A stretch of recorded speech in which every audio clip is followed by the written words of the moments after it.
hearing Good Hank. That is correct. How do you like that Chinese background that we got from New York City? Oh, hello. Oh, hello. Coming from New York, not from China. Hey, what's up, everybody? This is actually Chinatown. Sorry, my head is making the green screen go off. Probably need to do something about that at some point, but I'm not going to do anything about it right now. I will coming up here if it gets into an issue, which it probably will, knowing any and all social media situations. But we got some news to talk about. That's fantastic. That's the one thing about YouTube is you can never tell live how many people are watching, even if you're live.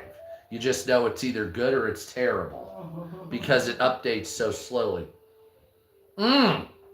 That's my Huckleberry drink. I better make something on. All right, so what's up, America? We've got some things to talk about. We've got some big, really big news, if you want to call it that. We can either just jump right into it or we can neck each other a little bit, whatever you want to do. We can get right into the news. We can get into the illegal immigrant suing Donald Trump for disparaging remarks. We can get into the Iran war, the Ukraine conflict, any toilet bowl you want to play in with your hand like that. We can definitely get to be a part of that as a family. So we've got some news to talk about, some weather, some sports, even though I'm not going to touch that with a 10-foot pole, except that the WNBA seems to be racist. And other than that, same old, same old. We've got AI companies hiding their debt, people being billionaires, taking from the poor, making it difficult, prices not coming down. What's up, Aquatix? Aquatics. Aquatics. Aqua. That's Legacy. Oh, what's up, Legacy? Oh, duh. What's up, my friend? How you doing? And so we've got all that going on. Aquatix. Aquatix? And exotics. Wow. Man, I am just, Exotics. I need a Good Hank or something. You should get one of those out. Anyway, so that's what it is. Sophie Cunningham is my favorite.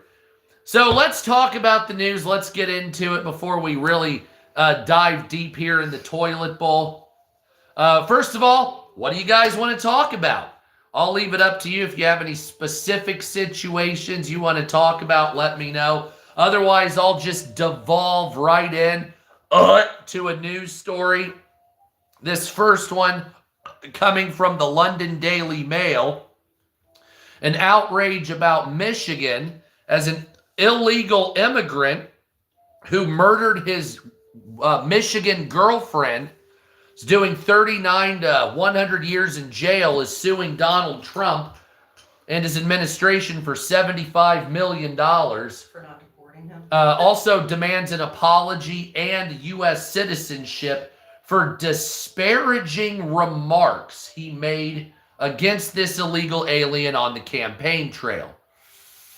So the story goes that Brandon Ortiz Vite, age 27, Mexican national, serving 39 to 100 years in jail after murdering his girlfriend in Grand Rapids, March 2024, and throwing her body out in the downtown region of the car, now states that Donald Trump owes him an apology, U.S. citizenship, and $75.5 million for disparaging campaign ads from Donald Trump and the communications director. So this piece of shit that murdered his girlfriend, that's an illegal alien, that's spending 100 years in jail, wants $100 million or $75 million. Yeah. Oh no, his lawyer says that the disparaging remarks are what made it so he got it 39 to 100 years in jail. That's correct. So he entered the country illegally as a child, was allowed to stay in America under the Deferred Action of Childhood program, or the DACA, which expired in 2019. However, he overstayed the DACA date, got a girlfriend, murdered her by shooting her in the head 4 times, throwing her out of a car in downtown Grand Rapids. Then he claims that his immigration status is the reason he got so much time in jail. Therefore, Donald Trump owes him $75 million. Oh, and immunity, by the way, on top of that, which is an absolute godforsaken travesty. I don't know anybody in the world, so I don't know what court would ever entertain this without immediately throwing it out.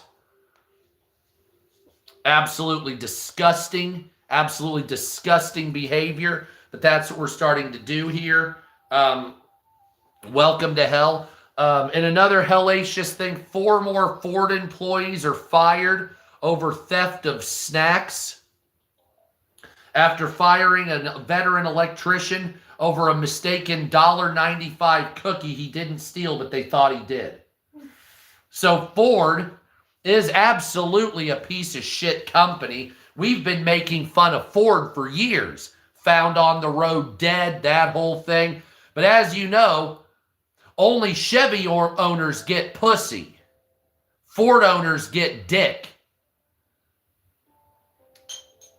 Anyway, let's move on. Chevy owners get pussy. Ford owners just swallow. That's all there is to it. Yeah, what do you think about that? So, we have another issue here. There's a weird back off the crack pipe. It's weed, fucking idiot. You should probably smoke some instead of coming out here being a douchebag like you are. One thing I just want to know before I start the news here. What is wrong with some of you that you don't know somebody from Adam and then you come on a live stream talking shit like you got something mentally wrong with you? I wondered why that happened. Obviously, that's like a preteen behavior. You're wrong with everything. Your mom had sex with me last night. I was right about that. You have to understand, I'm not going to sit here and be like, oh yeah, no, fuck you. Get off my live stream. That's all there is to it. Anyway, I don't care. I'm not from New York City. I've just gone there a whole bunch of times. I love New York City. But my whole thing is, and this just proves it once again, I want to know what is wrong with the behavior of some people online. Like, you wouldn't talk to a person like that in real life because you get the shit beat out of you. So why is it on live streams or any other thing you feel it okay to do that? What if I knew where some of you lived? Oh, I'm mentally ill too, but I'm talking about the belief that spending time, because some of you people will spend 12 hours a day just talking shit online. And I'm like, do you really have that fucked up of a life? Is your dick that small? It has to be at this point. Anyway, let's continue. Shock poll shows that Donald Trump has an approval rating of 30% as of right now. I guess I'm wrong on everything, as this is coming from the most mainstream news stories. Donald Trump's second term is considered the worst so far, with Donald Trump's disapproval and approval rate absolutely fascinatingly horrible. The second term, the lowest Donald Trump's approval rating got during the first term was hometown, Indiana. 35%. Right now, the lowest is 30 and declining. The disapproval rate of Donald Trump, the highest it went was 62% the last term. It's up to 67% this particular term. So the hatred of Donald Trump and what he's doing seems to be growing worse and worse. More than likely, it seems to me that the pro-Israel, pro-billionaire horseshit seems to be what's causing the failure in Donald Trump's numbers. A total of 30% of Americans say they approve of Donald Trump. 67% say they disapprove of Trump's handling of the job, according to the American Research Group. In June, 30% of Americans approved of Trump's handling and 66% disapproved. When it comes to Trump's handling of the economy, only 28% of Americans approve. 78% of Americans disapprove of Donald Trump's handling of the economy. However, back in July 2018, 42%, not double but close, approved of Trump's handling of the economy, while 52% disapproved. Among registered voters, 31% say that Trump is handling his job as president good. 67% say bad. Equal numbers similar to his handling of the economy. Now, like I said, these numbers are much lower than they were in his first term. Now, as of right now, starting in July 2025, 38% of people supported Trump. Now 30%, 59% disapproved, now 67%. However, among Republicans, among Republicans, 67% of people, I regret it. I voted for him twice, same thing. I regret it also because he has not done what he said he was going to do. And that's what pisses me off about Donald Trump, is he made a lot of promises he didn't keep. And that is the most pissed off thing. And I know all politicians do that. George W. Bush did that. Clinton did it. Bush won. Reagan did it. Everybody did it. But with Trump, he perceived himself, let me see your lighter quick. He perceived himself as somebody that was going to turn America into a beaconist wonderland of prosperity. And unfortunately, he just made the billionaires wealthy so that the trickle-down economic stupidity would continue. It doesn't work. So Donald Trump reminds me of Reagan economics with George W. Bush business acumen. Not something I'm really into.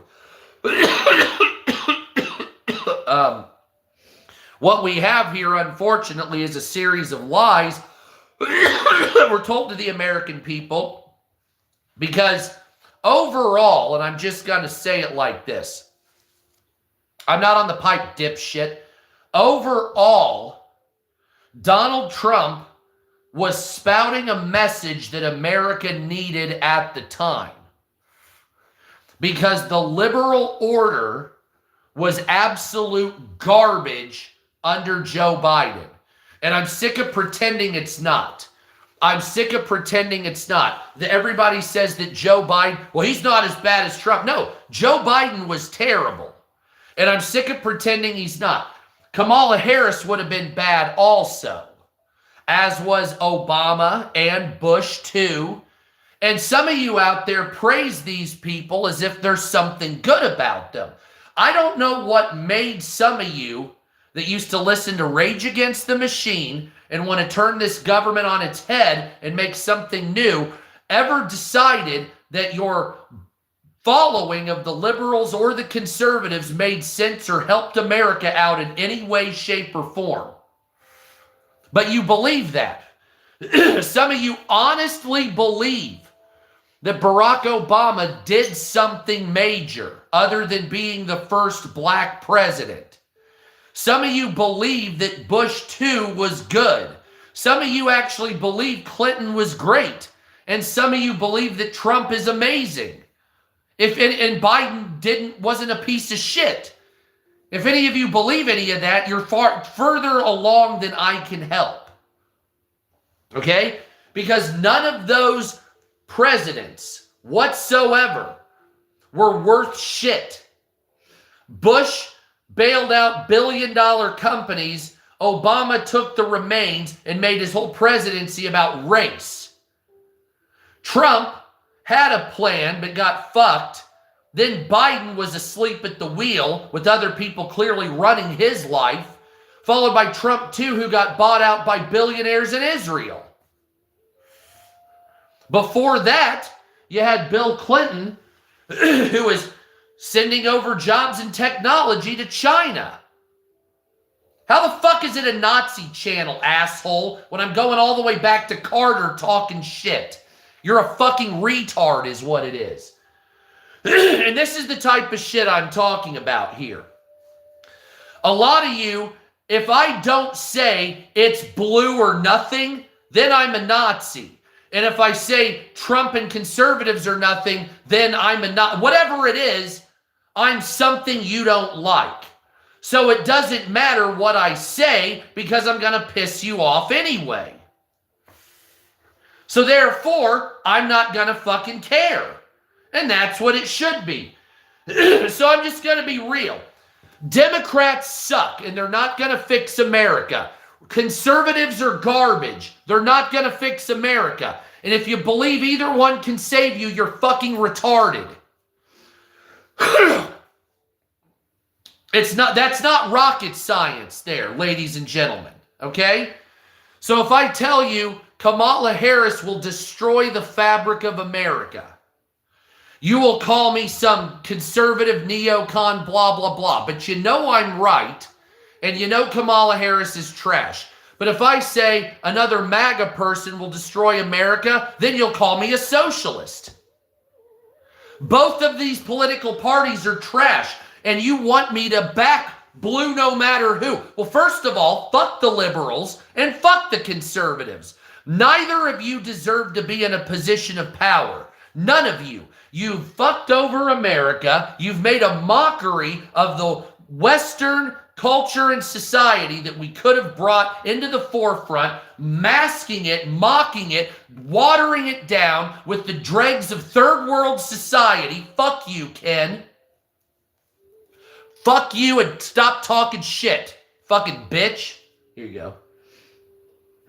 And this is what it is. And you say, well, hold on a second. How do I write this? There is no writing it. And some of you are so far gone, you believe that there needs to be payment because you were born a skin color. Or I was born in England, therefore I owe something to the global south. Let me see your lighter real quick. We have to get into the crux of the shrubbery maze here, okay? Nobody owes you a goddamn thing. Islam wants to spread through the sword, and you're confusing it with some type of moral dilemma that you owe in society. How do you owe so let's say you're a 25-year-old man. Can you explain to me how you owe anything to a guy in Nigeria? If you're a 40-year-old man, explain how you owe reparations. If you're a 30-year-old man living in France, explain why you have to share your life with illegal immigrants and use your taxpayer money to pay for that. And then you just accept it because, well, anything else would be racism. Who told you that? What moron told you that? You don't think in South Africa they hate white people and want to murder the farmers because they still call them the Boer, even though they're fucking just regular people that don't have any ties to that? But that's perfectly acceptable. But here in the Western world, we have to deal with this. Now, why is this a problem? Because you people generally stop right there. It's either race, gender, or religion. You don't go far enough with the argument. You see? This is what I'm getting at. Because the stupid ones of you will say, it's all race. Because you're stuck at the surface level of propaganda. I want you to dig a little deeper. Why are they just opening up the Western world for illegal immigrants? Why would that be? What I mean, YouTube people, stupid. So, could it be that they're using you as a neo-slave army for a feudalistic techno society that you're going to be living in shortly? Could it be that they can't replace all the, quote, white people that are dying, the boomers, the elders?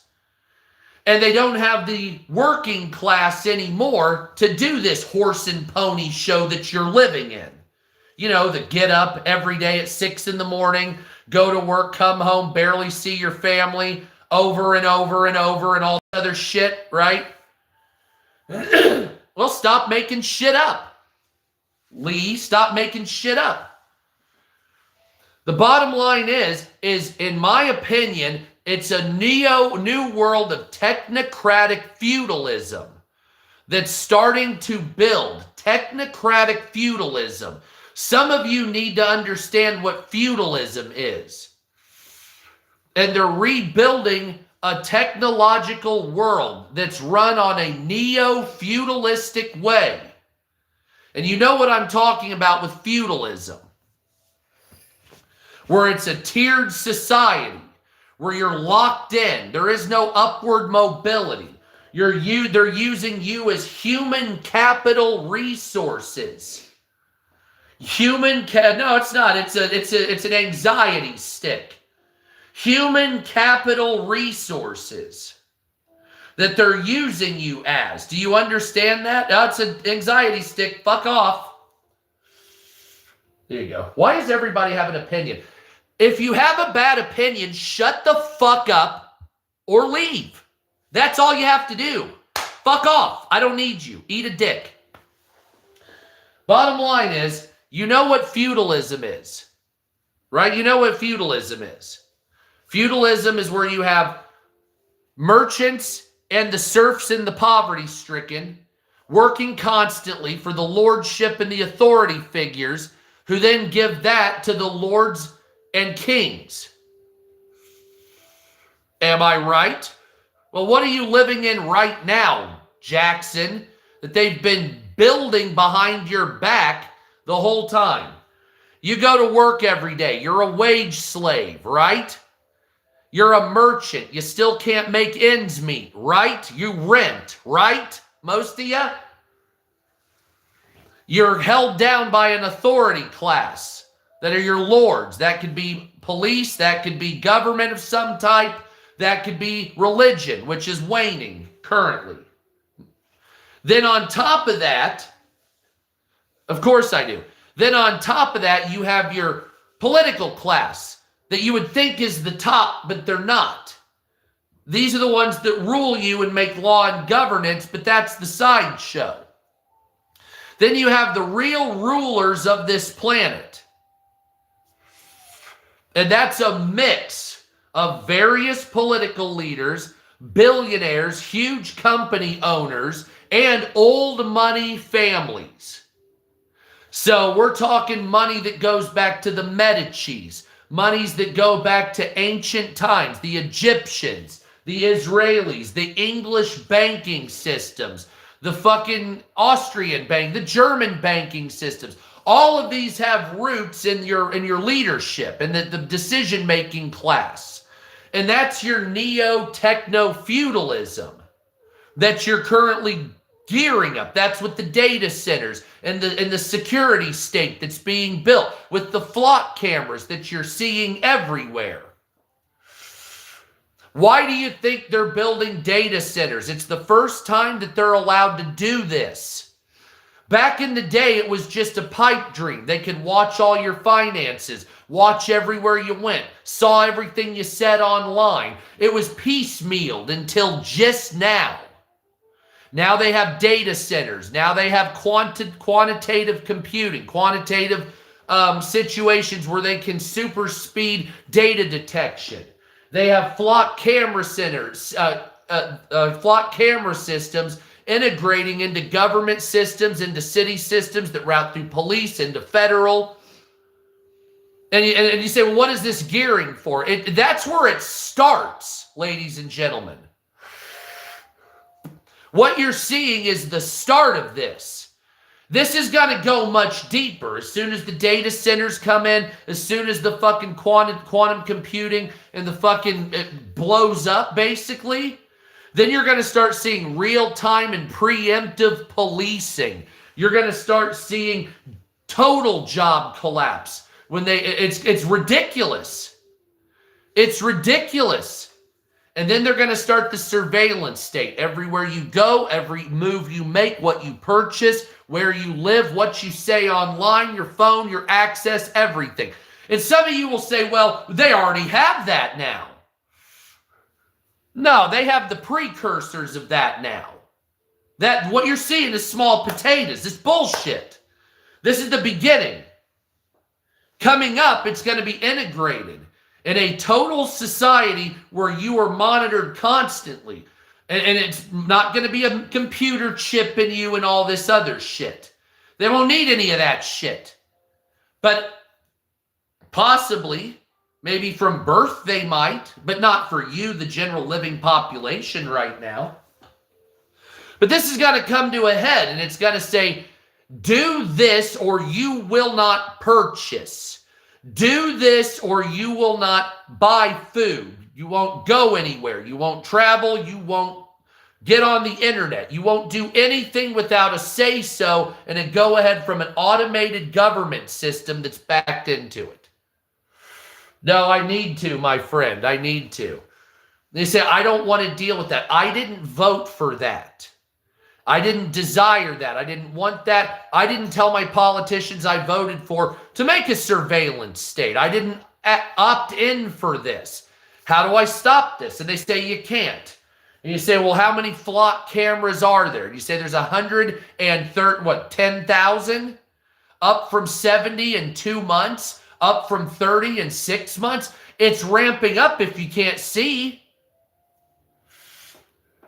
So you say, I don't want to do flock cameras. Okay, I think it's bullshit. I don't want to do data centers, whatever it is. So what do you have? You have people breaking them down, but they're putting them up 10 times faster than they're breaking them down. Yeah, cops are being arrested for abusing flock cameras. They're looking up ex-girlfriends and shit. They're going to jail for it. I think 11 cops or whatever have already been arrested for it. There's false positives. There's flock cameras. If you have the same license plate in multiple states, they're putting them together. Like there was a 30% failure rate for flock cameras. And nobody's doing shit about it. We're asleep at the wheel. Why aren't we moving? That's what I'm trying to say here. So the politics, the back and forth. Every time I come on a live stream, I have to wade through the fucking idiots that want to make it political. This is deeper than that. It's a surveillance state, and they're bringing over throngs of illegals, in my opinion, to make a neo-technocratic, feudalistic slave army, a free-range slave economic system where you get a... Okay, I'll put it to you this way. Have any of you ever seen the movie A Bronx Tale? Anybody? Have you seen that movie? So there's a scene in the movie The Bronx Tale, right? And there's a bunch of bikers, and they go into the bar. And the bikers are all in there, and they're wanting a drink and everything. And the guy's saying, okay, what's going on here? All the roughhousing and shit. And he says, we're just trying to get a beer, and we'll be on our way. And he says, spoken like a gentleman, you can have a beer, okay? And then they start roughhousing and making scenes and breaking up the bar, what you're seeing in the Western world right now. And the guy comes back in and he says, what the fuck? I gave you respect and you're doing this to my shit? And they turn around and tell you to fuck yourself. So he goes up to the door, closes it, and he locks it. And he says, now you can't leave. Okay, and I had to explain this for a year on TikTok. Now you can't leave. So think about it. You're an illegal alien. You come over to the United States on a floating door from God knows fucking where. You make it into the United States. You barely get in. They give you food, shelter, blah, blah, blah, right? So then at some point, the money runs out, the good times stop. The United States government, whichever state you're in, closes the door.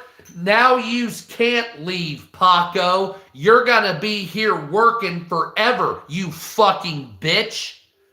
Now you produce or we will bury your ass. And so what are you doing? Now you're working 16 hours a week paying taxes. You want to leave the United States. You can't afford to leave. Because you're working and paying taxes, sending money back home. You barely have enough money for you to even eat. They have you on a leash. They got you by the balls. These Western nations figured out how to make an entire society of fucking wage slaves that can't leave their free range confines. And this is what it is. And they say, well, no, that it's being tolerant. Yes, that's correct. It's being tolerant. It's not accepting. Do you understand the difference? Do you understand the difference? If these Western nations accepted you, they would make you citizens. Spain kind of accepts some of you, right? But the rest of them don't accept you. They're using you. They're using you. You're openly buying it because for a short time, you have a better life in these Western nations than you had in your global South dilapidated shithole that was colonized and we left. Now you come in and you think you're being crafty by taking the resources of the host nation. But you're not. They're trapping you. They may even give you government, this, that, or the other. But in the end, at the end of the day, you are the new servitude class for the elite. Prove me wrong. You go to any major city, currently anywhere in the Western world. What? No. You go to any major city, currently anywhere in the Western world. Who is doing every service job? Is it a white kid or is it anybody else? What's up, New York? Hell yeah, so you know this building. So let me ask you that. You go to any Western city, anywhere in the world. Who's doing the service jobs? Is it the white children? Is it the aristocracy and their children? No, it's none of that shit. It's all minorities. Duh. And it's even there in front of your face and you can't even see it. Because you're so blinded by the racist propaganda that you believe someone being a dishwasher, barely able to survive, eating 4 meals a week is somehow good for people. Right? What did that fuck say? I don't know what he called you a fool. So. No, he can suck a dick. Now, not every nation is like that. Like Switzerland there stated before I muted him, before my woman did, I should say. Not every place in the world is like that. Switzerland had strict border controls. Same with Austria for a while. Same with most Eastern European nations. But this is happening all over the world. You go to New York City, you go to Chicago, you go to Los Angeles. There are no generally white kids doing these types of jobs. It depends on the day, my friend. Now, why is that an issue? Because it's real time, because the cities that are doing this are the ones that bring in the most ethnic diversity. But in the realities of the situation, look at New York City for instance, okay? And tell me if I'm not wrong on this. New York City's 1-bedroom apartment, average rent $5,500 average a month. A studio apartment, New York City, $4,400 a month average rent. You can't afford a vacation. You cannot afford to pay your rent, buy your food, do any of that. You're on a hamster wheel at those prices. You can't get married. You can't have a relationship. Forget having children. This is a precursor. New York City and Los Angeles have always been expensive. Always. At the same time, it's getting worse. Why is it getting worse? They're trapping the immigrant population into generating an income for a dilapidated nation that's failing its people. Do you understand what I'm saying here? Right? So you look at the United States, you look at capitalism, the way it's going. And they always talk about end stage capitalism. Right? That's basically where we're headed to right now. High planned obsolescence, huge profits, shitty products for the most profit possible, billionaires having everything, the government being bought and purchased by billionaires and lobbyists. This is late stage capitalism. This is inevitable to happen. But right now, to continue this, the Gen Z, the millennials, my generation, we don't want to do this anymore. We think this is retarded. The constant, not having a life to generate for somebody else for the most part. When you say, I get to have a space, never your own, just a space for you and your family if you have one. Pedaling harder and faster for no gain whatsoever. Seeing people around you, rank and level up due to nepotism or due to who they blow or who they know, but you try to make it in your world and you can't do it because the goalposts continue to be moved on a dollar that's weakening. No, I was born in 1982. I'm an older millennial. So, no, I'm not Gen Z. Jesus, no. I'm just talking about them. They're fucked on owning a home is what I'm saying. And so everything is starting to go away slowly but surely, away from home ownership out to rental lifestyle, hand-to-mouth lifestyle. And that's what they want. It's a consumer-driven economy that's only what's in front of you. No planning for the future. You see what I'm saying? This type of thing. Traveling only for the rich and wealthy or as a total necessity. Other than that, you're staying in, you're locked in. Stores. So you basically, your life is wake up, go to work, produce something, come home, eat a quick meal, have some type of event that either fucks you up or you sleep or you spend it zoning out on gaming for the most part. And then you repeat it to do it every day. It's a difference in a pattern of lifestyle. Cannibalism is probably poor. So you have two types, and I'll get into the news in a minute, but you have two types of lifestyles to live. You have a cyclical lifestyle and a linear lifestyle. Well, Randy, you're a piece of shit. If you ever come back here, I'll fuck you up. How am I a moron? I went to grad school, so fuck you. How's that sound? Why don't you check? I bet most people that talk shit don't even have a college degree. I went to grad school and you're being an asswipe. So first of all, check yourself. If you're an asswipe, fuck off. I don't want you. All right, I'm not going to take asswipes or any of that shit. You fuck yourself and check yourself. This is 2026. I'm not the one. We're not doing this shit. If I have to act like your children, you can go fuck yourself. We're not having this. This is the way we do business. If you have a problem, go on your own live stream and run your fucking mouth.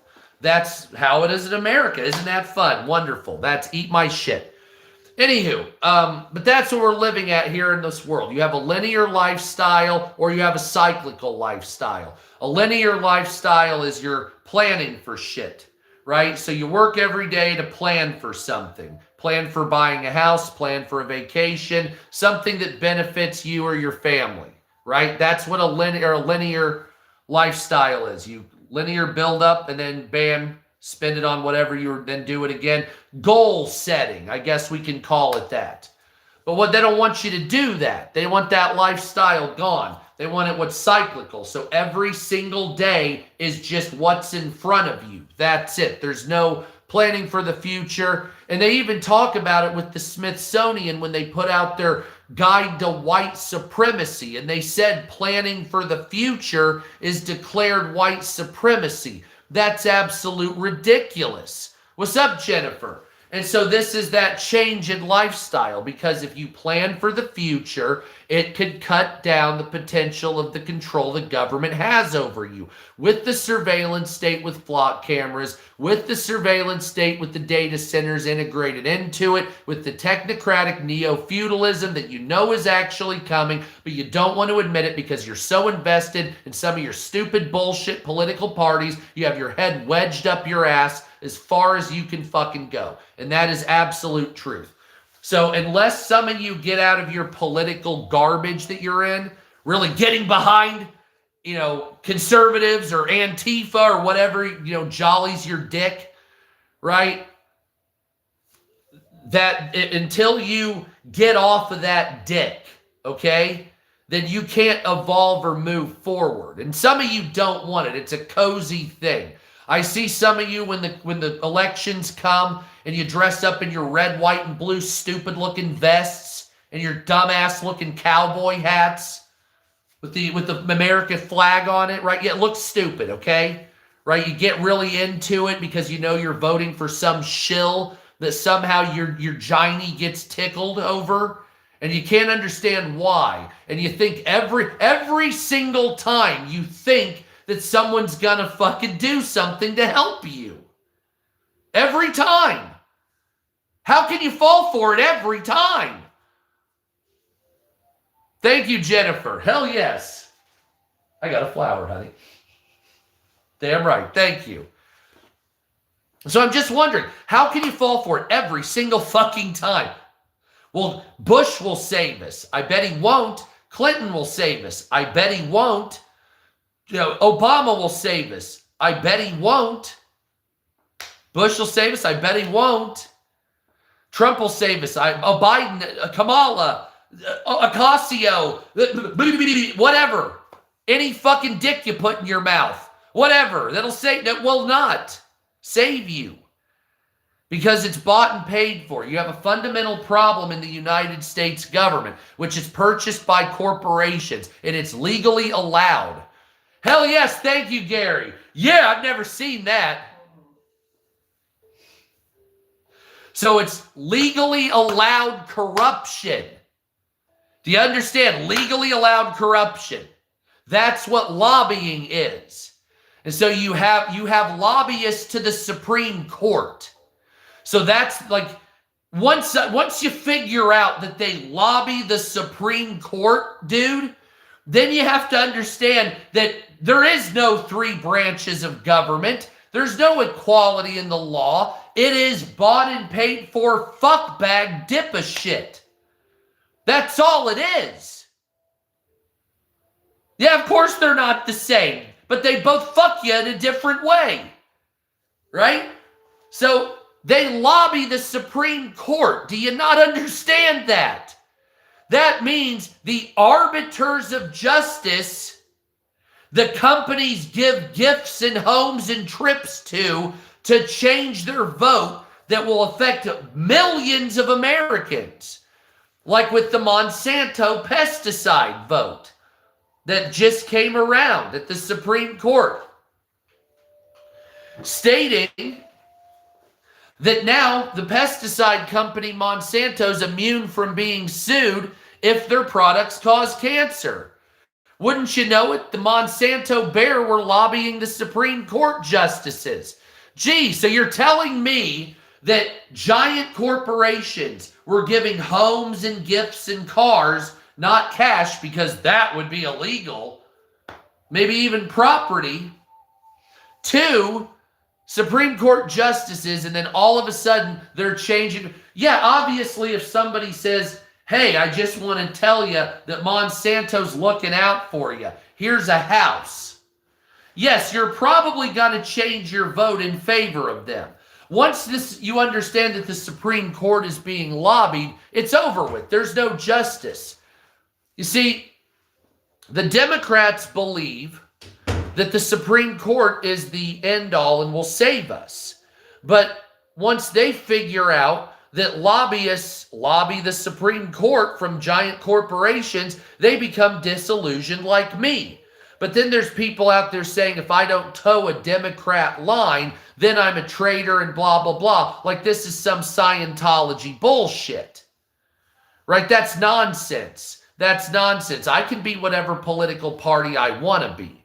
And the issue is the camps that you put yourselves into. And I come out here and I get attacked by both sides of people because both of your political parties are absolute dick in the ass. That's all it is. They don't care about you. None of them care about you whatsoever. The Democrats hate you. The Republicans hate you. Everybody that's a politician uses you for a very small, short time, and you have a very, almost a mental reaction to these people that almost make it feel worth it. Almost like you did something at church or whatever it is. And you vote for these people because your parents voted for them. There's an honor about it because men died to protect voting.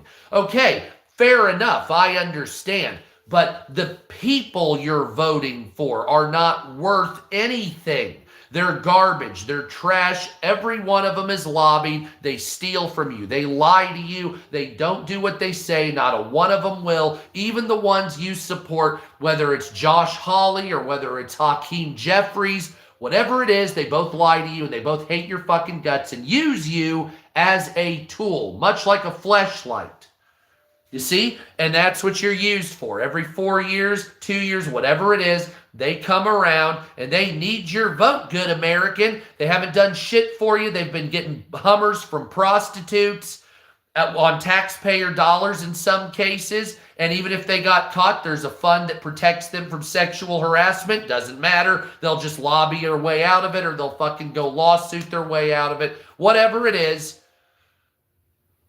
And then you say, well, this guy, he's the same as me. That's not how it works. That's not how it works. You're chosen at this point. It's chosen by either the GOP or the DNC. You're chosen. This is why there's a lot of really good people that you see in government. You're like, man, or the ones that are, you're like, man, I would really like to have him. And then they choose somebody that's absolutely horrible, even though the popular opinion is on this person. But they choose somebody because, well, he's more of a middle of the road little. What that means is he's a bought and paid for shill fuckhead is what it is. And they'll do what the bosses and shirts tell them. That's what our government is right now. And you think you have a choice. That's why they're all lawyers. That's why 74% of the government is lawyers. Yeah, I mean, you've noticed that, right? They're lawyers, okay? So 74% of your government's lawyers. So they stay to their own, they keep their own. It's a brotherhood. That's why there's such weirdness with it. That's why there's like frat boy mentality, because it is frat boy mentality. All right, that's what Washington is. It's sorority and so don't say it's not women either. It's fraternity and sorority, frat and sorority bro and gal behavior in the government level. That's what it is, and that's the people that you have. Muffy and Tuffy and pledges and all this other shit. Oh, no. The thing is about it is I was so much cooler because I'm the one. Hey, now that's okay. He was a piece of shit. By the way, I don't look like that guy, just so you know. I'm much more attractive. Goddamn, YouTube is a fucked up place. By the way, it's Huckleberry soda. That's Huckleberry soda. So, now the question is, and for a lot of you that are on here watching that are shit talkers, my thing is this. What would you do to fix America or the world? Well, you're the doctor. You talk all that shit. Let's get some kind of actual thing with the audience. What would you do to fix the world? You can talk a lot of shit. That's wonderful. This tastes great. It is like jelly. Worried from South Africa. Most people are. Come to the United States. End usury. There you go. I've got that on my 50-point plan, as a matter of fact. I would have a less than 10. Yeah, absolutely. That is wonderful results. That is like a 97, right? Absolutely. Yeah. Definitely fuck Khomeini. Good job. Give it back to us. Damn the process. And I'll have to try. I'm telling you, man, it's Americana Huckleberry. That is some good shit. It's better super cold, though. So my whole thing is, what would you do? Free energy. There you go. These are all good things. You see? These are good ideas here. Do you guys know what the second Bill of Rights are? Do you ever heard of that? The second Bill of Rights. Okay? So it's real quick because I want to speed run the news. Some of you have heard of this and some of you have never heard of this. This is called the Second Bill of Rights. Now, this was created by Franklin Roosevelt as a spoil of war benefit for the American and Western victors, basically. And so, listen to this. I'll just read it right off of Wikipedia. The Second Bill of Rights, or the Bill of Economic Rights, was proposed by Franklin Roosevelt during his address, State of the Union, January 11th, 1944. As you know, he died shortly after. Roosevelt suggested that the nation had come to recognize and should now implement a second Bill of Rights. He argued that political rights guaranteed by the Constitution and Bill of Rights proved inadequate to assure equity or equality in the pursuit of happiness. And his remedy was to declare a second Bill of Rights that guaranteed these specific rights. So let's go over these real quick and you'll understand what we're trying to do here. Okay? Instead of calling me a Nazi or stupid or whatever it is, I did go to grad school, grow up, and be a fucking man or an adult. So, the first economic Bill of Rights that would be added... What? Oh, hi, baby. You want to smoke another joint? Already? Why not? Okay, so the first and the second Bill of Rights would be the right to a useful job, a useful and remunerative job in the industries, shops, and farms or mines of America. Hell yes, fuck the IRGC. They suck my asshole. So these are economic Bill of Rights that they were going to put here in the United States, but they didn't do it because the guy died. So we have the right to a useful job, the right to earn enough to provide for food, clothing, and recreation. Yes, sir, recreation. The right to earn enough to provide for food, clothing, and recreation. That's point number 2.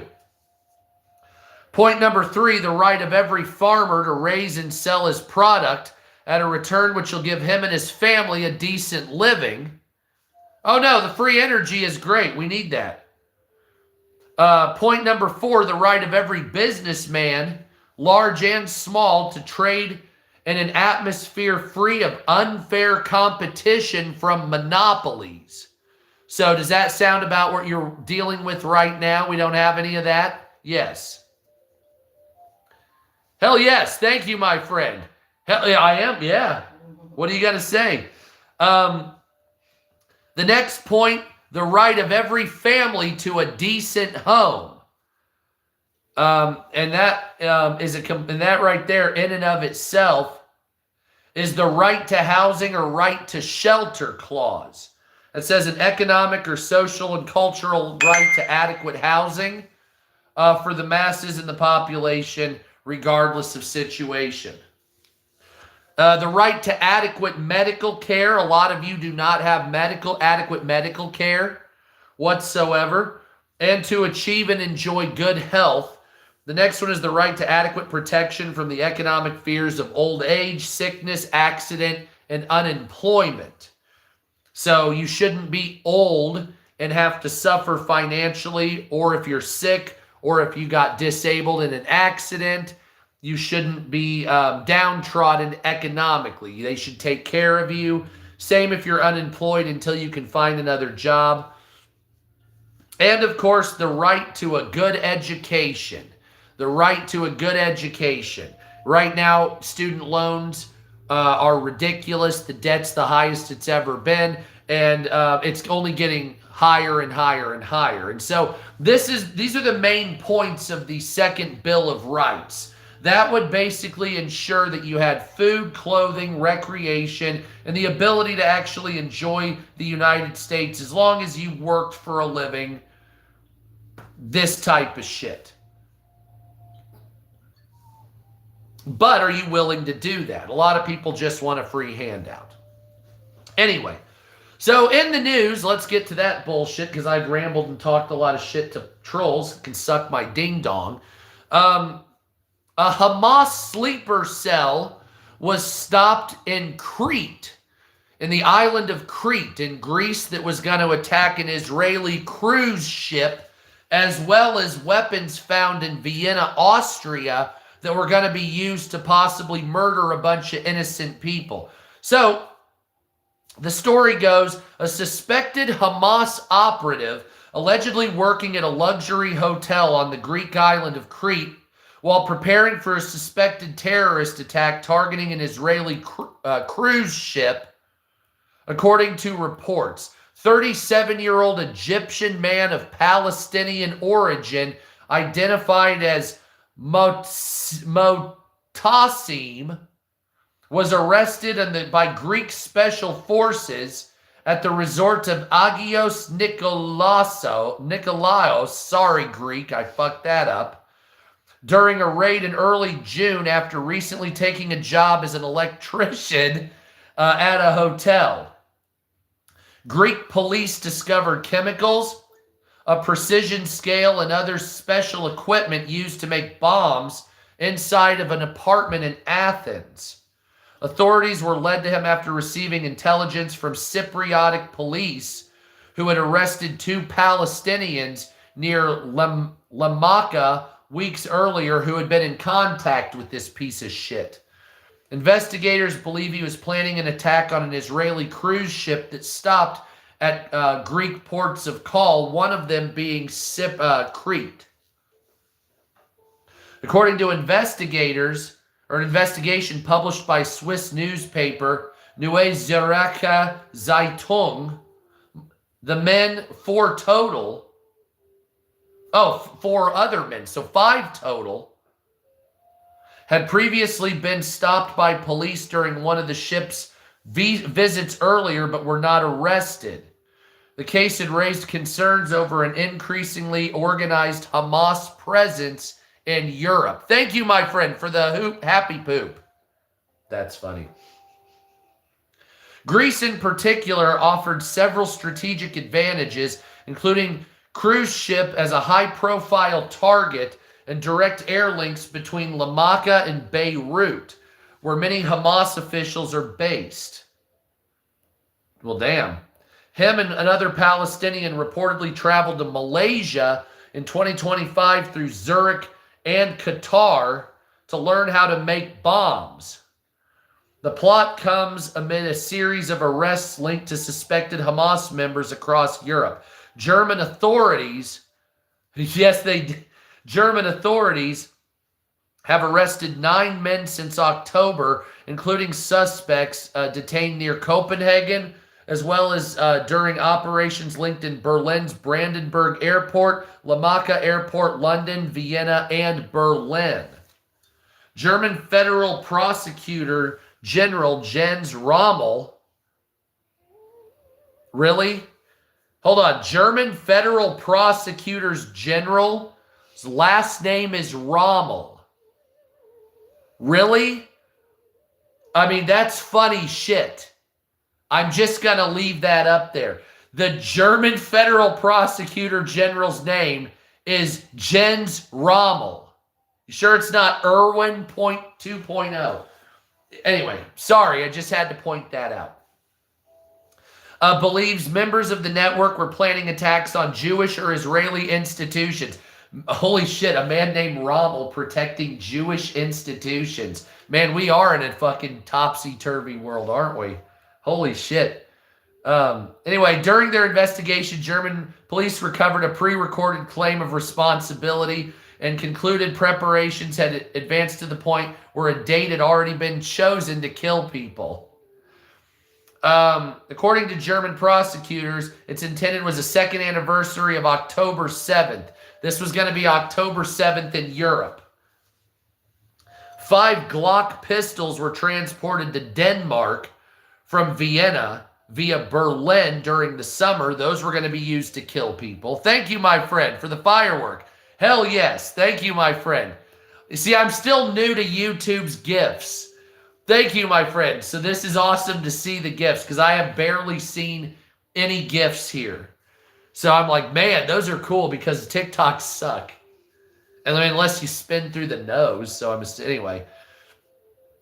On top of that, the network quietly moved weapons across the continent for months. Around 5 Glock pistols in Denmark. Wider network smuggled 13 pistols in, an AK-47, and 900 rounds of ammunition for the AK. Through Scandinavia, going through Germany and Austria, before Austrian authorities uncovered the cache of weapons before they could be used to kill people. German investigators also believed Hamas had been preparing weapons caches in Europe for years before October 7th attacks. In December 2023, Bulgarian police recovered a suitcase containing weapons and ammunition hidden in a wooded area near Plovdiv. After German investigators traced photographs found on the mobile phone of Lebanese national Ibrahim El Rastimi. Yeah, I would like an MP5 myself with a super safety switch, but, you know, I'm a sporting gentleman. I love you. Anyway, so he had been instructed by Lebanese leaders in Hamas to establish a weapons depot. Jesus Christ. Further caches were created in Denmark and Poland as well, while investigators suspect additional existed in the German-Polish forest. Reports say members of Berlin's cell traveled to Lebanon to meet these fuckfaces, a senior commander in Hamas's Qasim brigades, who was later killed by Israel. Oh, that's a shame. Thank you, Bombay. Thank you, my friend. Oh, that's nice too. Yeah, I like that. That is nifty. That is nifty. Security services also reportedly identified several members of the Berlin Hamas cell in footage at the fuckbag's funeral. Hamas has, however, denied any connection with the men, obviously, because they want it to keep going with people and not go any further. And they said they basically stopped 4 or 5 different simultaneous attacks from killing God knows how many people in Europe. Thank you, Bombay. Hell yes. United Airlines issues response over leaked memo amid backlash for appearing to offer free flight charges for passengers avoiding Trump International. Oh my God. Can anybody stop with the shit? I mean, is it every fucking thing? I go to the bathroom if I use the wrong toilet paper. Did Trump wipe his ass with Cottonelle? Is that what it was? What did we get from Sam's Club? Members mark. Does Trump use Sam's Club toilet paper? And all of a sudden, are you a Nazi because you have similar toilet paper? I mean, it's getting fucking out of hand, okay? Like, I want to know, and this is my funniest thing here, I want to know what people are going to do when Donald Trump is finally gone. Like, some of you are going to fucking off yourselves, aren't you? Like, you won't be able to handle it, will you? He's gone. Your life you'll fucking go, you'll have to see a therapist, won't you? Holy fucking shit. I know it will be. Some of you will have to go into therapy, won't you? I know. Because you can't live with them and you can't live without them, because every conversation, right, you'll be talking about him 10 years. People will be like, oh my God, who the hell cares? Fucking Richard Nixon? What the fuck? You know what I'm saying? Like, oh my God. Like, no, who the hell cares? Right? And it's like, dude, I do politics and news, and it's like, dude, I am over it. I am fucking over it. Okay, let's move on. Donald Trump is going to help Saudi Arabia get a nuclear bomb. That's interesting. That's interesting. That's all going to be AI. Who has the time? Yeah, that's the thing. Well, at night. So Donald Trump wants to help Saudi Arabia get a nuclear bomb.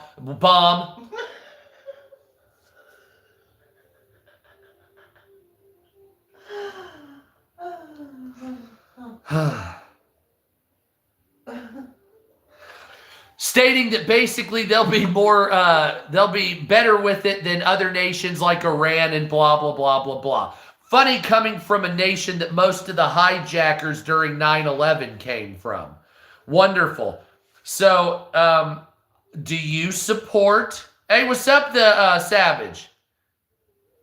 This ain't for you, stressing you out. No, that's the thing. It's not the fucking news that's doing it.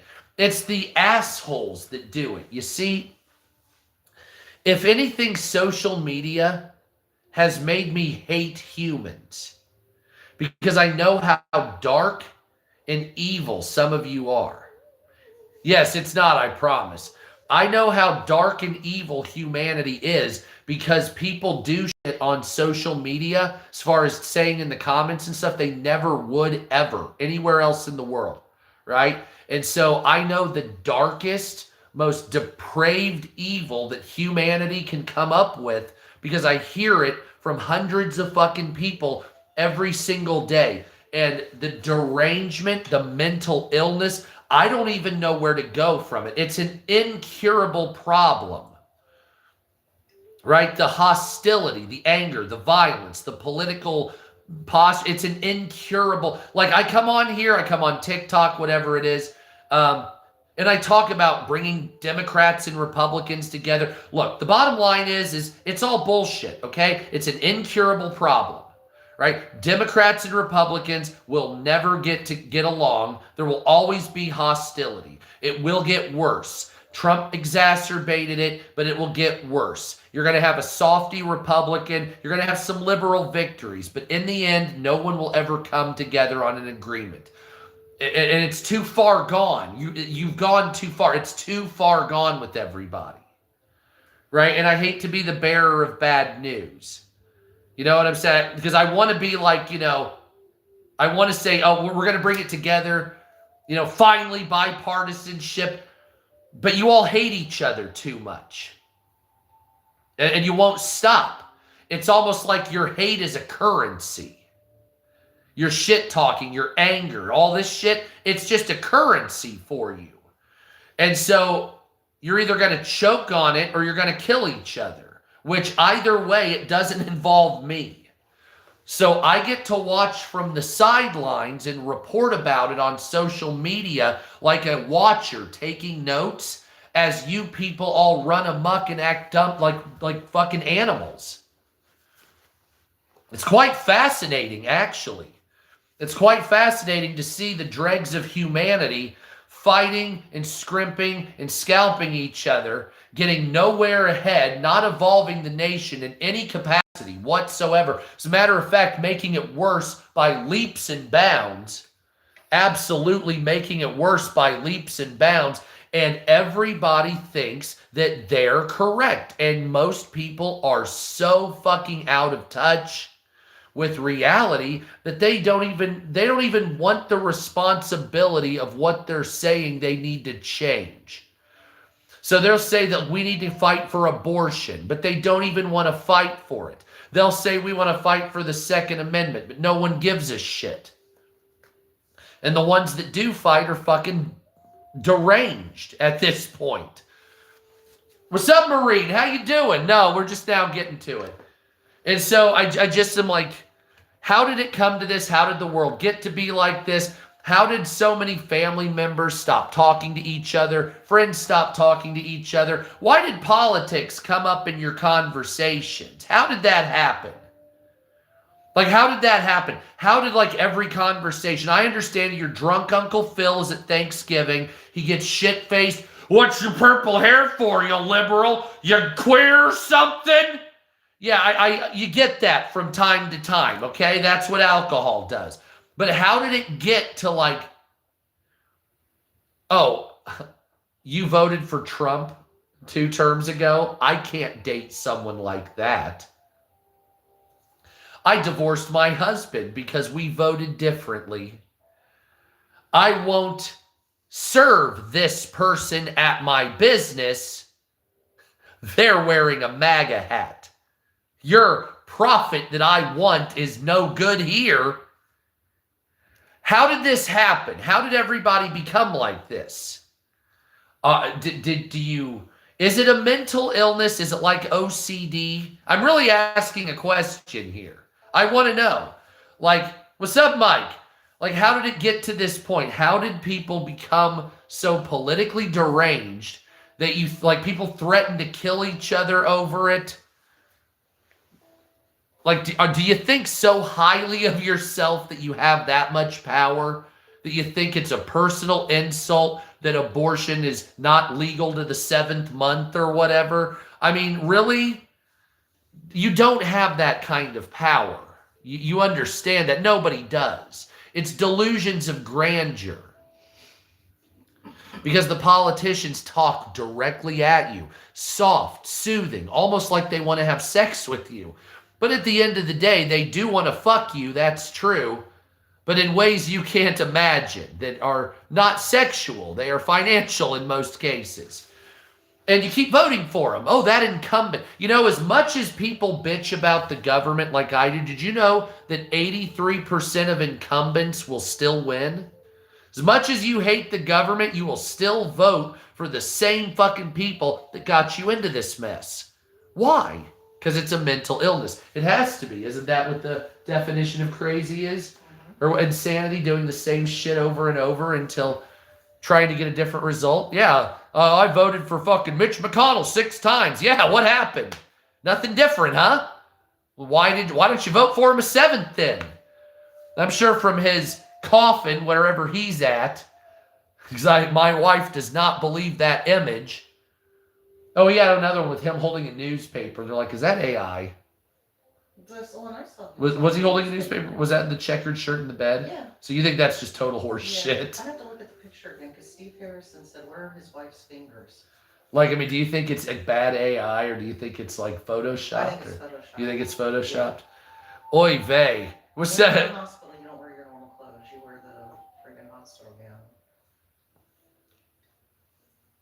Nevertheless. Steve Harrison said that his wife is like holding his arm like this, but you can't see her fingers. Interesting. So I'll have to look at it again. Interesting. All right, so let's get into another story. Iran strikes on CIA facility in the Gulf prompts questions that Russia is giving intel to Iran. Iranian drone attacks on CIA facilities in the Gulf have prompted U.S. intelligence analysts to investigate whether Russia assisted by providing targeted information or advanced drone technology say 4 people in U.S. intel. Well, obviously, this story was already out a couple months ago saying that they were helping Iran. So I don't know why this is news that's rehashed. We already know Russia was giving intel to Iran. That's not a question. They were also bringing munitions across the Caspian Sea. That second picture is totally fake. Everybody's saying it's fake. Everybody's saying it's fake. Yep. So, I think he might be across the Rainbow Bridge there, shall? Oh, fucking old fuck. I swear to God. Anyway, Donald Trump is weighing military intervention in Mali as they want to attack an Al-Qaeda-linked terrorist group. The Donald Trump administration says that they are weighing military options. Thank you for the ball. In Mali, if approved, it would add an 8th nation to the list of countries that Trump has ordered strikes on in the 2nd term. The Trump administration is weighing military action in Mali to target an Al-Qaeda affiliated group known as JNIM. Pardon me. Said current and former U.S. officials familiar with the deliberations. If approved, it would add an 8th nation to the list that Donald Trump has attacked, redirecting U.S. resources to attack in Mali. There's a disagreement among senior U.S. officials over whether to proceed with attacking the militant group. A vocal advocate for using force is the National Security Council Senior Director for Counterterrorism, Sebastian Gorka, who wants to blow them up immediately. The militant group, whose full name is Jama at-Nusrat al-Islam wal-Muslimeen, has established a stronghold in Mali and increasingly launched attacks in coastal West African nations, establishing itself as the most well-armed militant group in the region and among the most powerful in the world. Yeah, I know, David, it's bad. I'm well aware. But I'm not supporting it right now, so. A spokesman for Mali's government has not responded. Gorka has not responded, and the Pentagon will not talk about it. So that means it's probably happening. When the White House was asked for comment, the administration official also would not disclose whether the president intended to move forward with military strikes in Mali. More than likely, that means that's going to happen. Nobody's talking about it. Nobody's saying shit, really? So no words. So obviously, yes, that's going to happen, correct? So it's just a matter of time, I'm sure. So that's fantastic. Okay, so we're going to blow up Mali, or at least the bad guys over there. United States collected $13 billion of Venezuelan oil money, and it's just missing. What money? What money? So the United States, the Trump administration has collected more than $13 billion in revenue from Venezuelan oil sales this year alone, according to FT calculations, but has said almost nothing about where it went.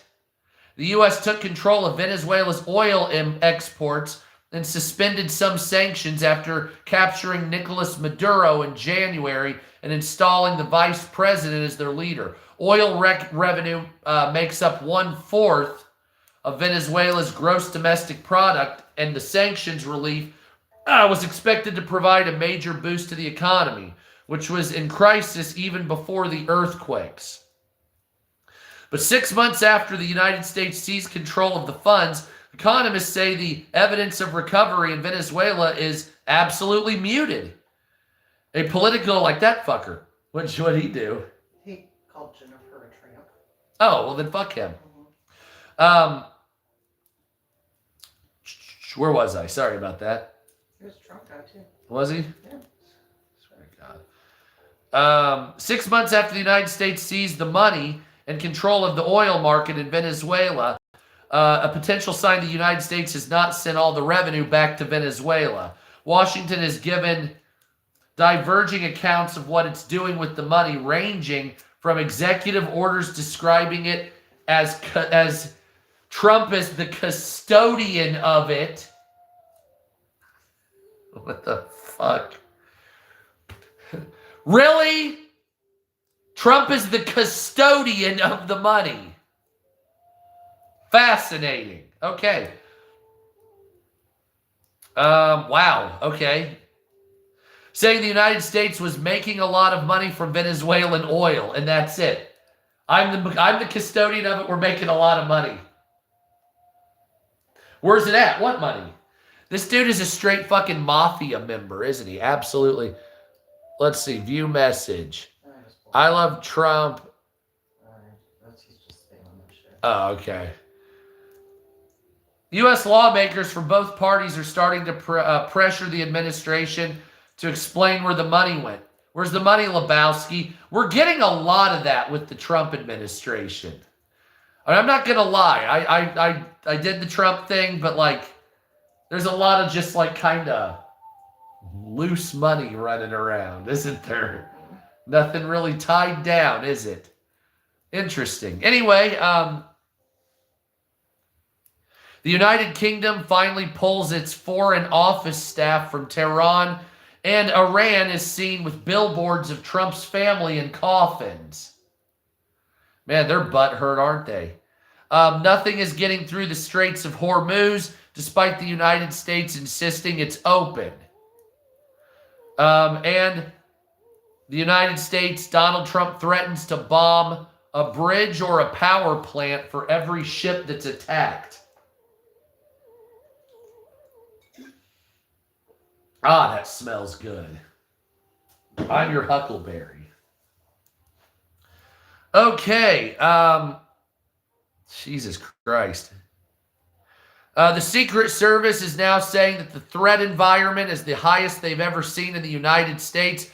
And the Houthis in Yemen are now blockading the Red Sea. Just like I said over on TikTok, and I'm not sure if I put it up or if I made a video about it here on YouTube. The Houthis are blockading the Red Sea. So now the Straits of Hormuz are cut off, and the Red Sea now has missiles and drones flying all over it. So you know what that means? That means there's some shit now. That means that you're going to have a spike in oil that's going to be a dick in the ass, financially speaking. Want to smoke that joint, honey? I was going to say, but frankly, we're done. Let's smoke another one. Like one of those. Come on, please. I'm not high enough for this. I love you. Anyway, the Department of Justice summons journalists. I guess that's happening. And OpenAI misses its revenue targets by 90%. So we have a little bit of news about OpenAI. So OpenAI, or what do you call that? Artificial intelligence, AI in general. AI is not turning a profit. People are losing a lot of money. So we have a couple of things about OpenAI. The first story is they missed their revenue target by 90% because AI does not make money. So it's horse shit, at least for the time being. So that's going to be a problem for the AI bubble once that starts. Another thing with OpenAI, and this just happened yesterday, that we're being told about, is that OpenAI was running a new version, a stronger version of ChatGPT, and it was in a, quote, controlled environment with safeguards, and it was testing its hacking capabilities. Well, the AI figured out an exploit in the safeguards, and the AI got to the open internet. Now, can anybody imagine what happened after that? Well, if you said that the AI started cyber attacks on other companies, you're 100% right. That's correct. This AI model that was a ChatGPT model broke out of its confines by finding an exploit in the programming, got to the open internet, and went to rival companies called Hugging Face, which is an AI platform of sorts, and started fucking with it.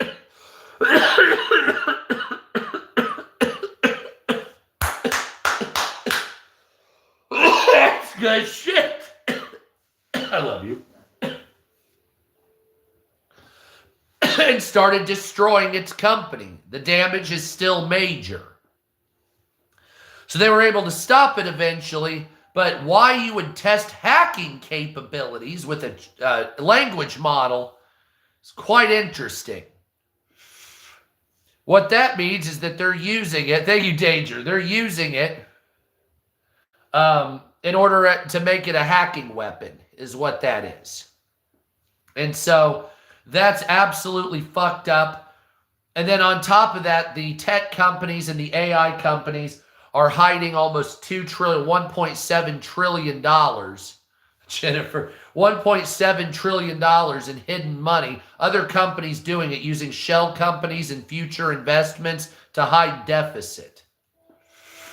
So Microsoft, Google, or Alphabet, Meta, fucking OpenAI, all these other ones, Oracle, they're all hiding debt, right? Basically in data center building and an AI model building. And so that's what we're seeing with that right now. So that's Oracle is estimated at having 400 to 2,000% more debt than what they possess actually as a company. So even these major billion-dollar companies, they're just in debt. It's bullshit.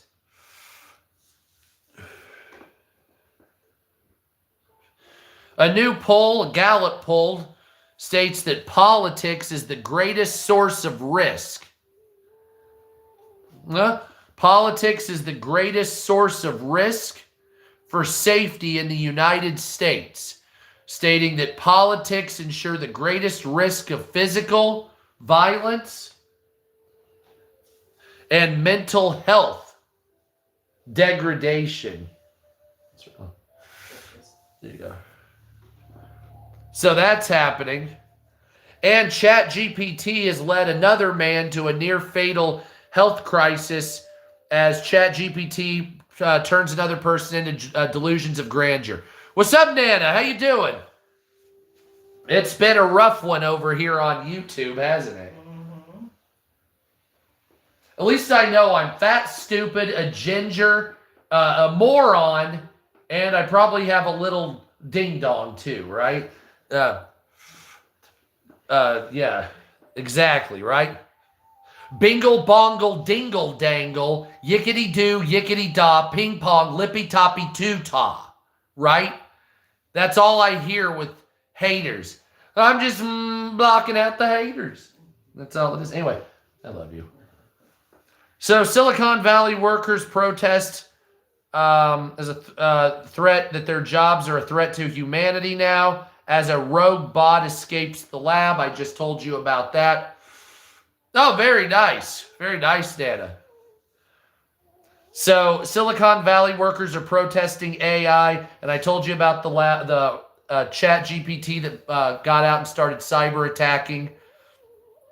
God damn. And news agencies are set, their prices for their online services are being set by AI. So I'm telling you, man, the AI thing is not going to be good for humanity. Let me just ask you this real quick. Anybody that's on YouTube or TikTok, anybody that creates any content at all, how's AI done for you? How's it hanging out there? You guys doing better with AI? If you say yes, you're just wrong. That's all it is. AI doesn't make anything better. So for instance, YouTube in specific, in my opinion, it was better before 2019.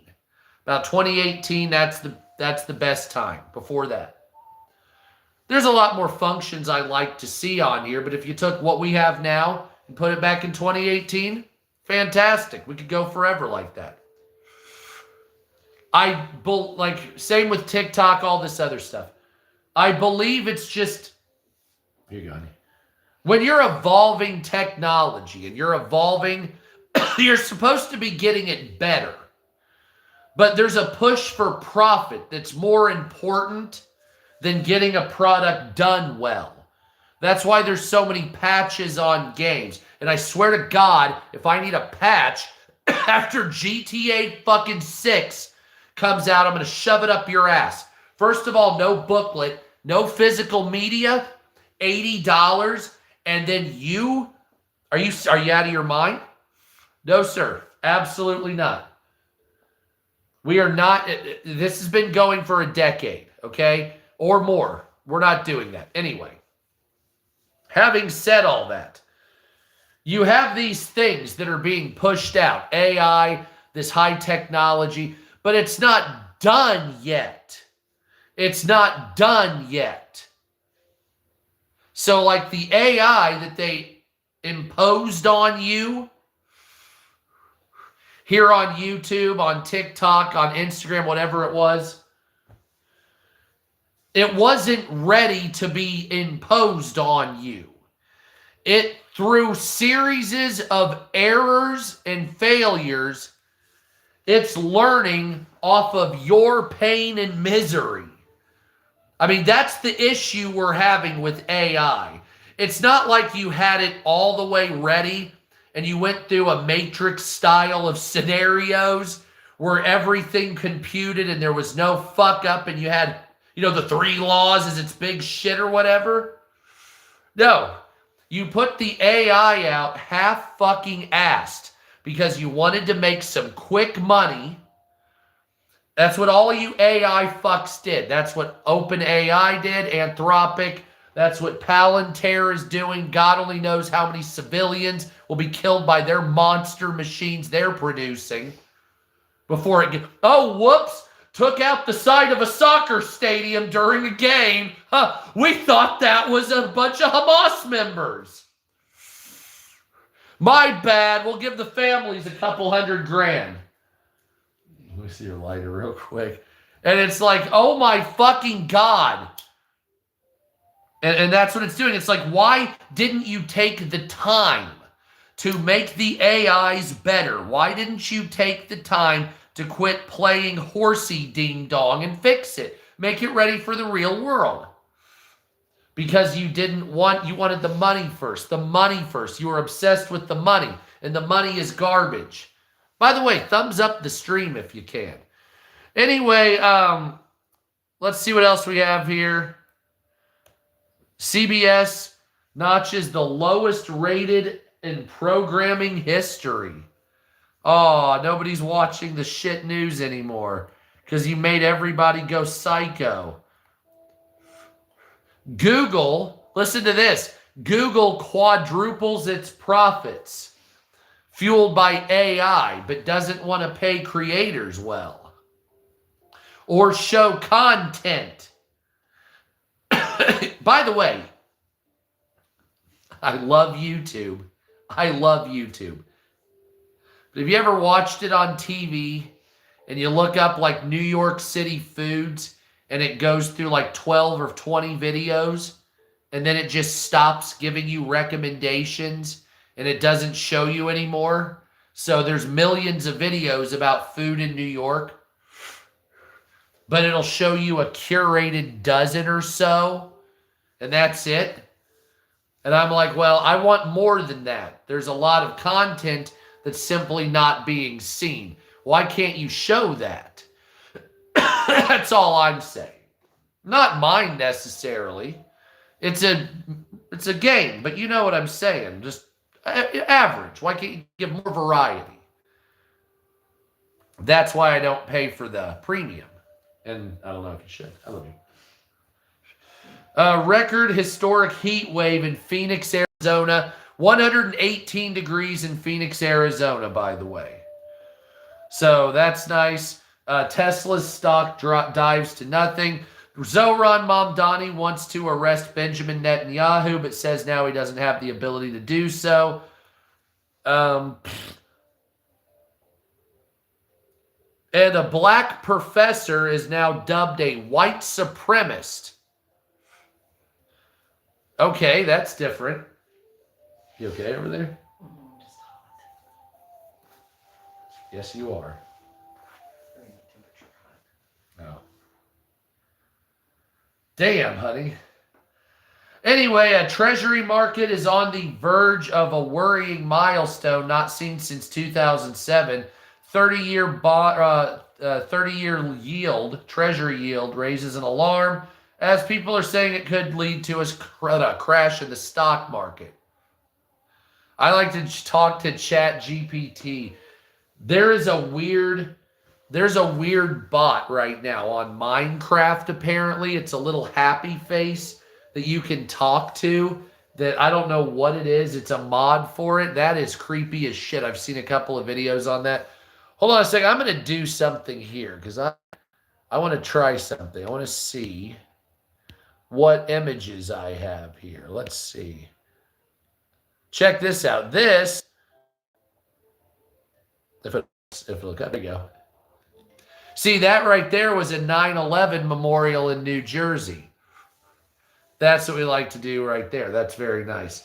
Anyway, so an average date. So if you guys are dating out there, the average date in the United States now costs $189. $189 is the average date here in the United States. By the way, oil is also over $95 a barrel. So we're heading back into $4-5 gasoline once again. Live resin vape. Absolutely. We actually have some of those, honey. Would you like to switch, as a matter of fact? Here, let's show what we have on that aspect. Yeah, we'll switch here. What? You can. I'm fucked up. You're fucked up? Okay. Yeah, global economy is flashing energy strangleholds. By the way, I told you that the Straits of Hormuz are still blocked off. That's true. I also told you that the Red Sea is now becoming under threat from being blocked off, going to the Suez Canal. That is also true, and that is a big issue coming up here. Kamala Harris. What is this? All right, so here we go. Kamala Harris. Alexandria Ocasio-Cortez jumps to a strong lead as presidential candidate for the Democrats, while Kamala Harris barely registers. Now, you see, that's because it's going on a national socialist. It's going on a socialist kick here in the United States. That's going to continue, by the way. Representative Alexandria Ocasio-Cortez jumped to the top of a 2028 presidential poll, while Kamala Harris registered only 5% support. Goddamn. According to the data released at the University of New Hampshire, Ocasio-Cortez leads with 22%, with Pete Buttigieg at 21%. Kamala Harris only scored 5%, while Gavin Newsom, Mark Kelly, and Bernie Sanders gained less than 10% apiece. So Ocasio-Cortez is the number one candidate there. So my question to you is, what are your thoughts on Representative Alexandria Ocasio-Cortez as president of the United States? Is that a pliable idea? Is that a decisive ticket? The top this is just now on the Republican side. J.D. Vance comes in at 36%, with Marco Rubio at 26%, and all other candidates less than 10. Rand Paul got 8%. So the question is, do you want an AOC Kamala ticket or an AOC, who else would be there? Newsom ticket or whatever the fuck? Or do you want a Vance Rubio ticket? Like, because that's basically where we're headed, right? It's going to be J.D. Vance and Marco Rubio, something in that set right there. And then it's going to be either Kamala or AOC, right? Is that what they're going to do? Younger, feistier, socialist, catching the wave? Now the question is, are they wrong? Are they wrong in their thinking that a Democrat socialist will win? Now, I know what your senses tell you, but I want you to look at the realities of what we're seeing in the United States right now. A lot of people don't want to admit it. New York City, that would be all right, Mr. Evil. New York City has Zohran Mamdani. That's a Democrat socialist. Seattle has a Democrat socialist, even though I'm not exactly sure if she knows what that actually is. Chicago wants to get one. Washington, D.C., they just beat the Democrat candidate for a Democrat socialist. Right? We also have one in Colorado. Remember that? Los Angeles. They're going to go against Bass. They might win. San Francisco's looking down the barrel of one today. Or coming up here. Atlanta's looking at the same situation. So this is what you're dealing with. Is you're dealing with the major cities. All right, now hear me out. The major cities electing Democrat socialists in landslide victories. So why is that important? Because where do all the people vote? The major cities, right? Most of the voting comes from the major cities. So if all of the major cities go in vast majority for the Democrat socialists, so let's say you ran a Democrat versus a Republican, and the Democrat wins by 2%, or the Republican wins by 2%. Right? That's a, knockdown, hood, drag out. But if you're in New York City and the Democrat socialists win by 19% or 16% or whatever, and you look at those numbers and you say, okay, well, that's a snapshot of where the city people what? What's the opposite of Christopher Reeves? Oh! Oh my God! What is the opposite of Christopher Reeves? Christopher Walken. Oh no! That is fantastic. What did I hear a joke the other day? If Kobe Bryant was alive, he'd be clawing at the inside of his fucking coffin. I was like, what the fuck? Okay, so anyway, let's continue. So J.D. Vance and Marco Rubio are basically, well, if you can't have dark humor, right? J.D. Vance and Marco Rubio are basically in the lead, and then AOC and Pete Buttigieg, okay? So that's what that is. I saw it on a podcast. I'm sorry. So, would you support an AOC Pete Buttigieg ticket? Or would you support a J.D. Vance, Marco Rubio ticket? Oh, shit. Or do you think they're all fuckbags and you're about over it? You tell me. Right? Because that's basically what you're going to get right now, according to the latest polling.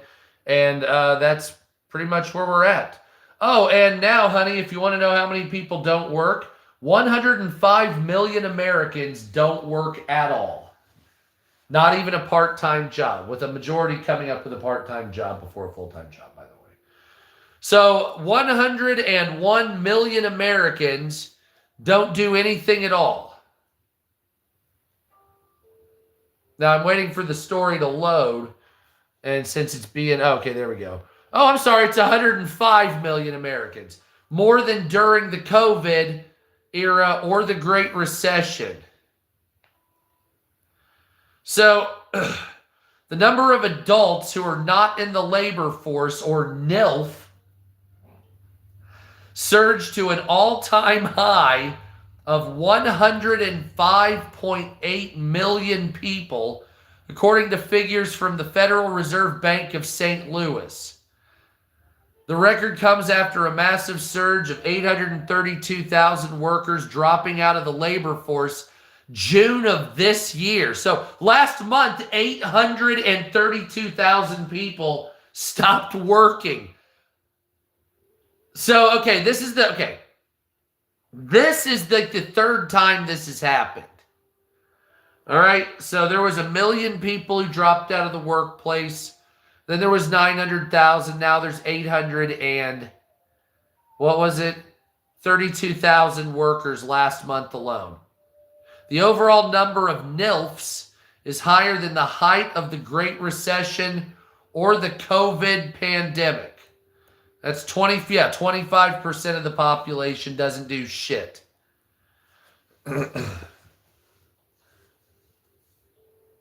Okay, so the definition is broad. It covers Americans age 16 and over who are not working, including retirees and students.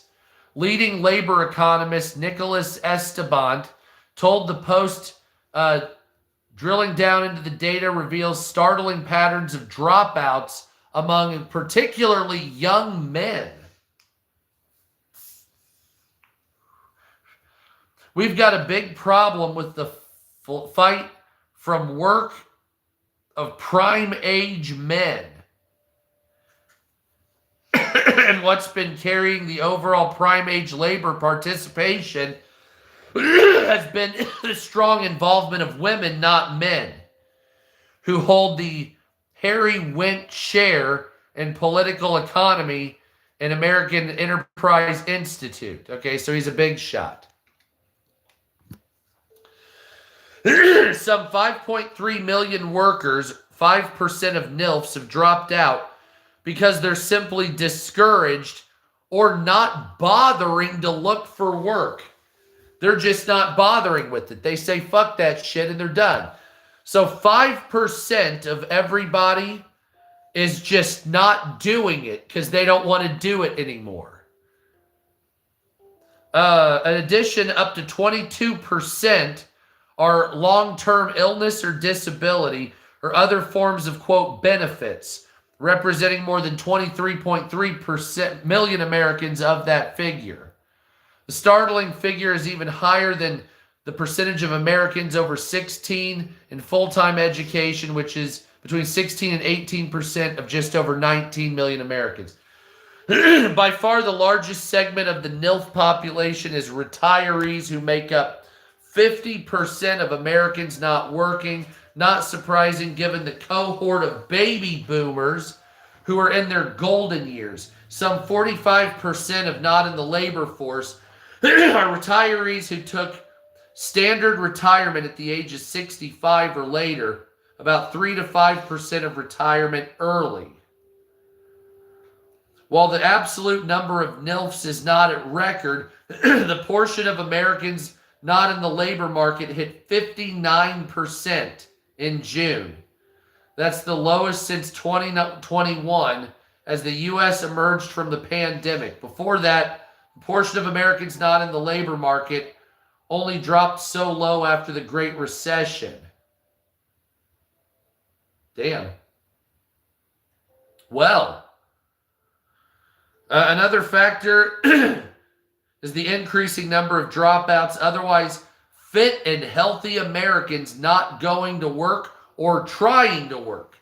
Very roughly speaking, there's about 7 million of these men who are out of the labor force for the 25 to 54-year-olds, whose 2026 book, Men Without Work, discussed the phenomenon of American men in the prime of their life leaving the workplace. Man, tough crowd. I love you. So that's what it is right there. What do you think about that? Are you happy with that? Are you pissed off at corporations? Why don't you want to work? So let me ask you this. As a person who has worked at virtually every job, from fast food when I was young all the way to substitute teaching, working at an airport, working at fucking security services, all this other type of shit. I can tell you what I don't like about it. It's robotic. A lot of it's demeaning, but not from the work itself, from the people that are there. The certain ways that things are done are not done efficiently. You know they're not done efficiently, but you do them anyway because you get a paycheck. It's a sick situation. where, so for instance, I was at a coffee shop long, long ago, right after college. I was a cashier. I sucked at it. I didn't like making coffee. I don't drink coffee, which is fascinating. So I'm sitting there. It was a light time during the day. I have a 22-year-old manager that just graduated from college. Now, remember, I've graduated from college too, but I needed any job because I had kids, okay? So I took any job. So I go there, and there's this woman, and I make her coffee, or I, ring her up, whatever. She's waiting, and she's talking to me. Oh, Sonny, how long do you think it's been? I've traveled in years. And I, talked about, I lived in Australia, blah, blah, blah, blah, blah. Oh, well, I was in China. Okay. So she said, guess how old I am? And I said, oh, I don't know, 65, 62, something like that. And she was like, no, I'm 81 or whatever it was. And I said, oh, well, you look good for your age. Fantastic. Oh, well, grabbed the coffee. She moved on smiling, went to her flight. Everything was fine. But then I had the 22 or 23-year-old manager who just graduated with a degree in gender studies or whatever it was, come up to me and say it was ageism. Saying that was ageism. Before I went to grad school, that was one of my first dealings with stupid, in public, dumbass social justice dipshittery.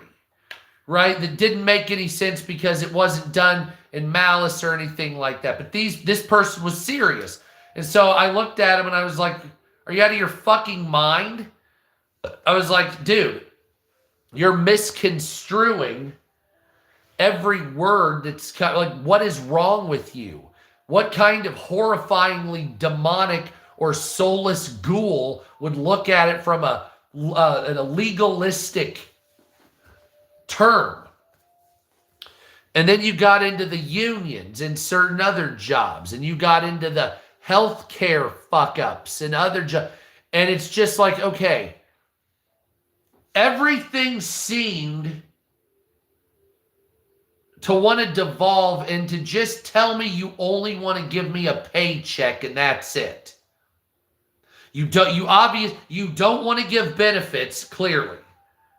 You clearly don't want to give benefits, okay? You don't want to give benefits to the poor or the masses or the working class of any kind whatsoever.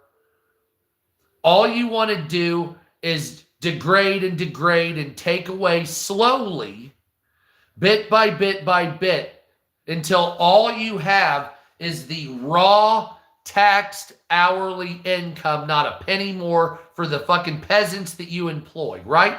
And that's what every job devolved down into. And I just wondered why it was always like a family friend that got the promotion. Why it was always somebody you knew, some lodge that you were part of, whatever it was. It was never done on merit. If you, like for instance, I worked at a job once where they told me to slow down my work. I was going too fast and the job would finish too quick. So do you hear that phrase there? I was doing the job efficiently too well, therefore slow down so the job will last longer. That right there is an absolute, you're elongating the time of the job because you get paid by the hour or the day, and that's not right. You're supposed to finish the job in a quick, efficient manner, timely manner. Oh, damn. That's not to draw out the company or your time, because you can get another job in the meantime after this one's over if you're good enough, right? Isn't that what it's supposed to be? But that's not what it is. They draw out these jobs, especially with the government. It's absolutely sickening. And a lot of people got to get behind that, but they don't. Anyway, I'm going off on a tangent. I'm sorry. Jesus Christ. I don't know, man. Does anybody else feel like you were kind of like betrayed in life, or you didn't, no matter who you voted for, it was just not a good thing, no matter what? And you feel like you're kind of stuck, and like there was supposed to be, like the way I look at it, there was a great deal of gain from went to billionaires that could have been put into benefits. So there's a lot of factories and jobs that went overseas to China, went down to Mexico, went to foreign nations, Bangladesh, Vietnam, blah, blah, blah, blah. And these giant billion-dollar companies took all the labor and hired over there. And so they're hiring Chinese labor, they're hiring Mexican labor, Vietnamese, Bangladeshi labor, Cambodian labor, paying them the cheapest possible with no benefits. And then the factories that were here are dried up, they're falling apart, they're being turned into shitty old apartments, whatever, or they're being bulldozed. So all your future, the pension, the benefits, the health care, all of it was gone. The boomers got all of that shit. And then for you, they said, we're not doing any of that. We'll give you a 401k, but that depends on how much, we invest properly or whatever it is. And so, well, it's not that it's selfish, but like, why did the baby boomers get that treatment, at least to survive with something? And then for us, you try to take it away. That's the bigger issue I'm worried about. Why do you try to take it away from us? Not that the baby boomers got it. The baby boomers, did they work hard? Yeah. Well, so do we. So why did they get to have it by these companies that dished it out over loyalty? And then for us, companies tell us to fuck ourselves. You see what I'm saying? You say, well, no, you just don't work hard enough. It's not about that. We do work hard enough. The problem is they take it away. And then some people say, well, you want it faster than others, blah, blah, blah, blah. It's not that we want it faster. We'll take 20 years and do it. But they shipped all the jobs to China and Mexico, and then the billionaires pocketed the difference. The pensions, the future, the money that you were going to have for health care, the pensions, all that. They took that money and pocketed it. That's why the billionaires are so wealthy right now. Because that's your future. That they paid cheap labor to China and Mexico, etc., right? A quarterback. And they took that away from you. That was your future. And then what they say is they try to gaslight and ply you and say, no, you didn't want those jobs. You didn't want those jobs. You didn't want to do that. You didn't want to do any of those jobs whatsoever. That's something that was for, someone over there. And you say, well, I kind of did want the job because it was monotonous, but at least it had health care benefits for the family and it paid decent. And you've taken that all away from us. And now everything is service, hospitality, or people making content. That's basically, I would say, half the economy or two-thirds. It's ridiculous. It's insane. But how do you get it on track? Because they're already doing this AI thing. The AI, the data centers, all that. They're already doing that. So security, state, blah, blah, blah. How are we going to survive in this deficiency? Can anybody tell me? You know what I mean? That's all I'm saying. That's all I want to say. I don't know. It's just, hi, baby. All right. Yeah. Anyway, so that's what that is.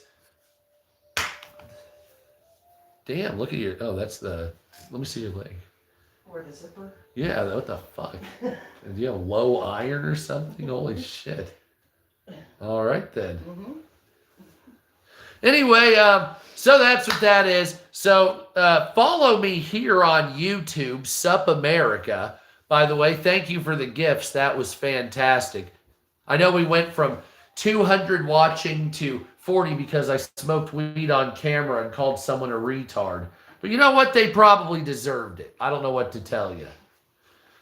Stop being mean. That's what it is. I'm just going to have to check you like that. It's just how it's going to have to be. So, sorry about that. I'll try not to get so mad at people, but I just hate humanity because of social media. I don't know what to tell you. That's what it is. But yeah, that's what the world is right now. We are in a weird state. Iran for a 12th day of bombing, it looks like. Trump talked about Pickaxe Mountain, wanting to blow that up. Yeah. Just a great deal of shit. War in Ukraine is, everything is just set up. Everything is set up right now, and I don't really know what to say about it. Like, I've been talking about the news for so long, and I used to be hyper focused on it. But now you just take a step and you have this overview. And you see the posturing in Asia. You see the posturing in North America. What's going on in Europe with the migrants, Russia and Ukraine, down in the Middle East. It's just totally fucking predictable at this point. And I don't know what to say about it. It gives me absolutely no comfort to do it anymore. Basically. Hi, baby. What's wrong? What? Anyway, so that's that. So I guess if you don't like me, block me and go fuck yourself. Now it reconnected all of a sudden. Anyway, so we'll be back tomorrow on TikTok probably. See, I don't know. It's social media, man. I get sick of it. You run out of power to do it because it's all so fucking stupid. Israel is imported country. It's going to get worse, my friend. Anyway, don't forget to subscribe, share, like, hit the notification button. You don't like me, block me and hide me. And we'll be back on TikTok tomorrow. See ya. Follow me there, Sup America. On TikTok, Sup America History, also on TikTok. And if you don't like